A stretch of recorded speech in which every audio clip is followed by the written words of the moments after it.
She's been described as the woman who brings humanity to the court when all humanity is gone. Michelle Kidd's day starts at dawn when she visits several spots in Auckland's CBD to check in on the city's homeless. Then the woman known as Fire Michelle is off to court, where she holds a unique role in New Zealand. Edward Gay filed this report on the social worker who doesn't get government funding but is often the only friendly face that people see in an otherwise faceless and daunting justice system. Michelle Kidd's office at the Auckland District Court is about the size of a prison cell. When she sits at her desk, she's overlooked by photos of people she's helped, photos of homeless people and of her whānau. There's also a corner covered with drawings done by maximum security prisoners from Peremiremo. It actually means a great deal because, you see, they can't go and buy you a flower or take you for lunch or show their appreciation in any other way other than in their words and in their artwork.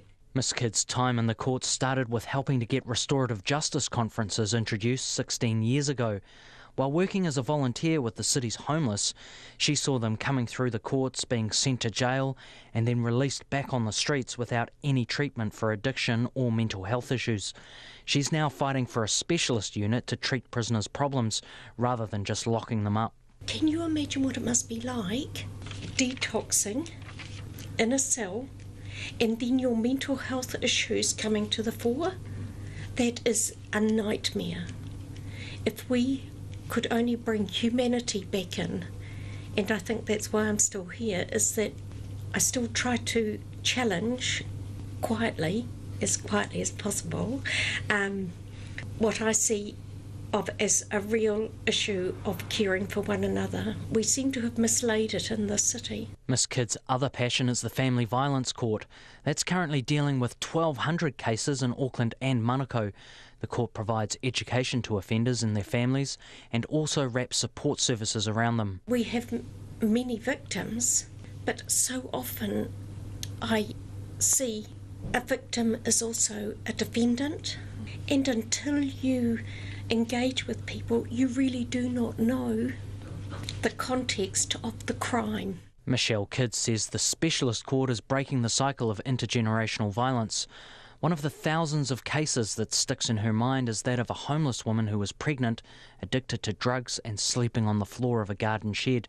The woman appeared in court on minor charges. With the assistance of another lawyer, I asked that she be kept because it was the child I was really worried about.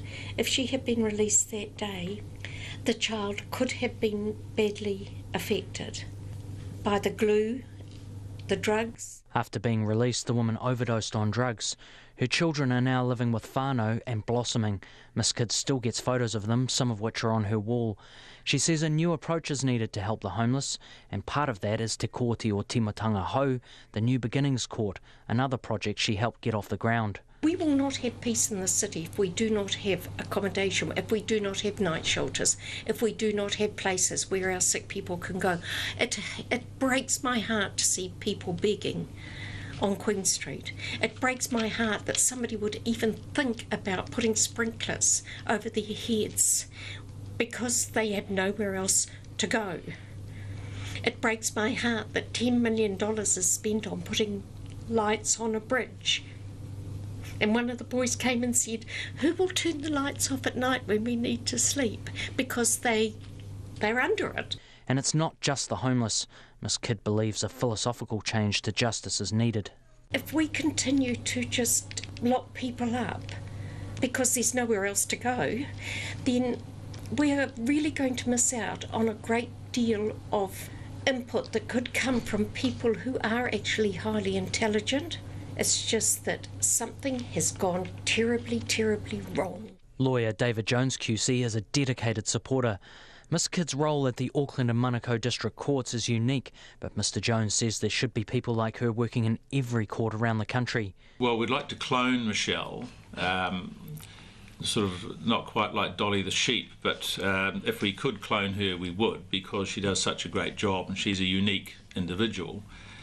It takes a special person to do what she does, and a lot of it is innate in her as opposed to being trained. In my view, she brings humanity to the court system when humanity is often gone. That sentiment's echoed by Chief District Court Judge Jane-Marie Doog, who describes Miss Kidd as a link between the court and the community, particularly iwi. Judge Doog said she'd like to see others with iwi links working in the District Court. She says Miss Kidd is utterly committed to the homeless, who are often at risk of not attending court and as a consequence get arrested. Michelle knows them all personally, and she knows where she will be able to find them, and she knows in what state they will be in. And by her efforts, she ensures they've had enough to eat, she ensures they're washed and appropriately dressed for the occasion, and she physically gets them to the court. A fundraising dinner for Miss Kidd, hosted by All Blacks coach Steve Hansen and veteran broadcaster Ian Fraser, is being held next Friday. Tickets are available online. She also has a Give a Little page. The money goes to Miss Kidd's charitable trust, Te Rangi Marie, and allows her to continue her work. Mō te hōtaka o te ahi ko Edward Gay ahau.